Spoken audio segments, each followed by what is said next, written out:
মানুষ বলে অহংকার পতনের মূল আর মেয়ে মানুষের অহংকার থাকতে নাই। এটা কি সত্যি কথা? আমিও জানি যে অহংকার পতনের মূল, তবে মেয়ে মানুষের একটু অহংকার থাকতে আছে। হ্যালো এভরিওয়ান, আসসালামু আলাইকুম, welcome to my page Rona's daily life. Ramzan মাস সকাল সকাল আম্মা শিম তুলেছে, আর এগুলো গাছের, কেনা নয়। গাছের টাটকা টাটকা শিম তুলে নিয়ে এসেছে। আর আম্মা একটু অসুস্থ, বাসায় সবাই প্রায় অসুস্থ, তো রান্না বান্না আমাকেই করতে হবে। আর বিকেলে রান্না করতে খুব একটা ভালো লাগে না, অস্বস্তি লাগে। সেই জন্যে সকাল সকাল রেডি করে রাখছি।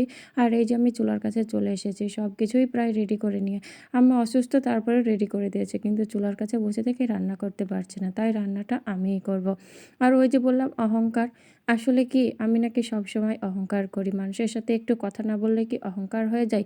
যাকগে, আজকে রান্না করতে গিয়ে কিন্তু হাতে কালি মেখে একাকার হয়ে গেছি, কারণ গ্রামের মানুষ তো রান্না করতে হয় খড়ি দিয়ে, আর একটু কালি তো মাখতেই হবে। কালি যদি না মাখি তাহলে কি রান্নাবান্না ভালো হয়? যে আজকের ভিডিওটি আমার এ পর্যন্তই। যদি আপনাদের ভালো লাগে অবশ্যই ভালোবাসা দিয়ে পাশে থাকবেন, আর আমার জন্য একটু বেশি বেশি করে দোয়া করবেন। আর আমি অহংকারী কি না সেটাও বলবেন কমেন্টে, আর রান্নাগুলো কেমন হয়েছে অবশ্যই বলবেন। আজকে সবার পছন্দের রান্না করেছি।